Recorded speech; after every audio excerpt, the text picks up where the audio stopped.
I've helped hundreds of thousands of women have the most comfortable period of their lives.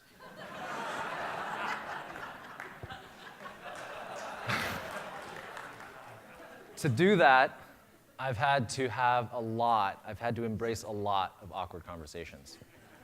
2 years ago, Lauren, our founder and CEO, who is sitting right there, became obsessed with her period. She became obsessed because, as Lauren puts it herself, for 50% of her life, her vagina was out of commission. 1 week of the month for her period, a second week for the yeast infection that followed, that was caused by her tampon, and she became obsessed with creating a product that would improve and fix this problem and many other problems in the menstrual world.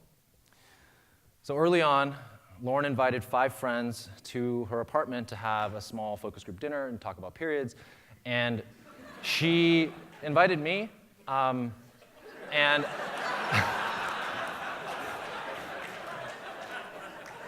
I was the only man in the room, and like many men in many rooms, I was way over my head.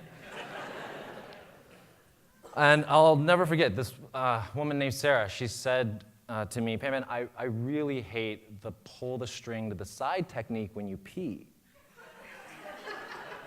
All the women laughed. A lot of the women laughed. None of the men laughed. Does anyone have? It would be actually really helpful if someone give me a tampon right now. Yes. All right. So Kelly to the rescue here. This is a tampon. I had actually never seen one like in real life until a couple of years ago. It's made of cotton, the tampon itself, and the cotton string. When you pee, you're either going to replace the tampon after you pee every single time you pee during the day, or you're going to pull the tampon to the side so that it doesn't get soaked in urine, get your underwear all wet. Pull the tampon to the side is to use Silicon Valley terms, a horrible user experience.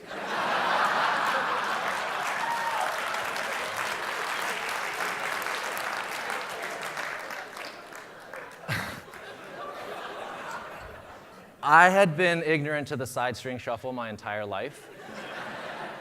And so that evening was awkward.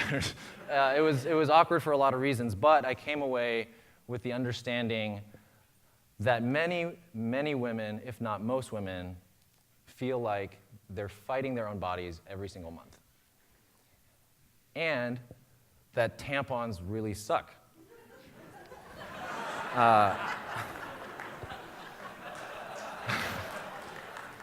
That evening and those awkward conversations was the real start of my time at the Flex company. So the first reason that I urge you to embrace awkward conversations is that it might lead you to a career that you actually love that you had no idea you were about to go into.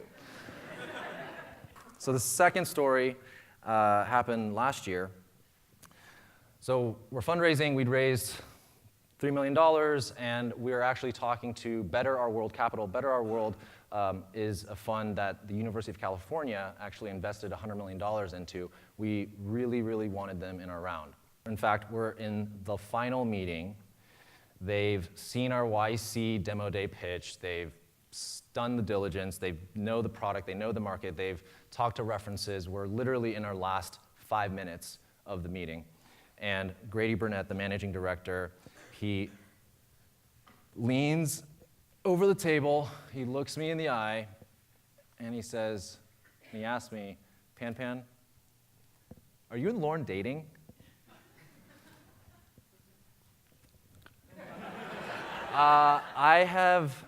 We'd never been asked that question before, and I was completely unprepared to answer. So the only thing that I could do was to tell the truth. So I said, "Wow, Grady, I've never been asked that before. I haven't been asked that before, but I'm really glad you asked." Lauren and I met through a close mutual friend, actually a Haas classmate of mine. And through that friendship, I became an advisor with the company. Our relationship got closer, though strictly platonic.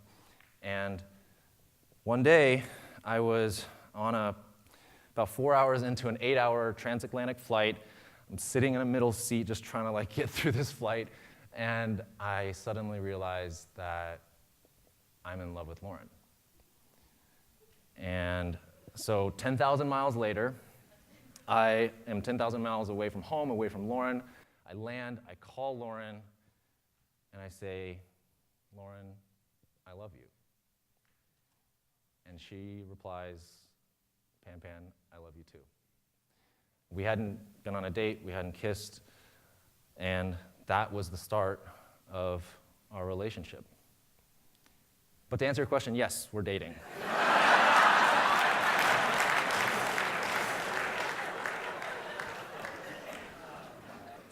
4 days later, we had a check for $500,000. So the second reason that I urge you to embrace awkward conversations, you will definitely make $500,000. So this is the last story. I've always been independent. I've been that way my entire life. My folks tell me that I was scheduling my own dentist appointments when I was 9 years old. Like I never did the partnership thing that well. And so for the first 31 years of my life, I was very single, not always by my own choice. And so, relationships are hard, founder relationships are hard, even if you're not dating, even if you're not romantic. Lauren and I had been committed from day one. And within about 9 months, we had moved in together, we had moved to a different city, we had started a company. And after a year and a half, I was feeling this emotional whiplash, finally. And I had just started to recognize it. And I needed to share with Lauren how I was feeling, but the conversation was really long overdue. So I needed some structure. I needed to gather my own courage. And so I did what any Haas graduate, former consultant would. I set an agenda. I said, Lauren,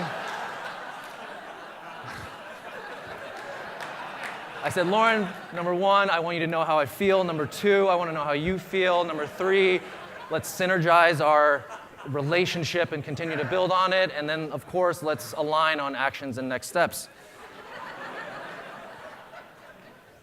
And she looked at me and, she was like, okay, Berkeley.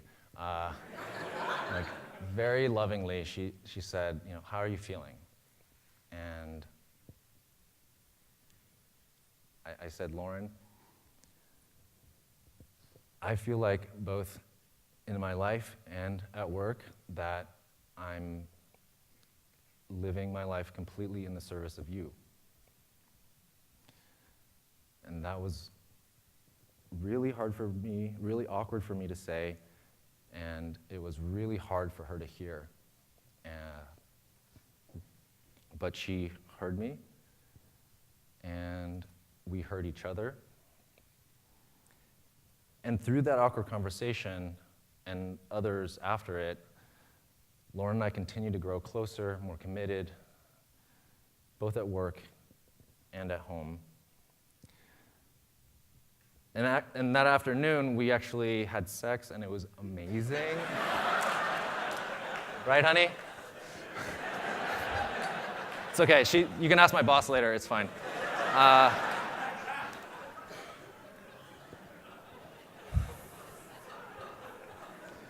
Awkward conversations led me to being able to help women and their partners lead more comfortable lives.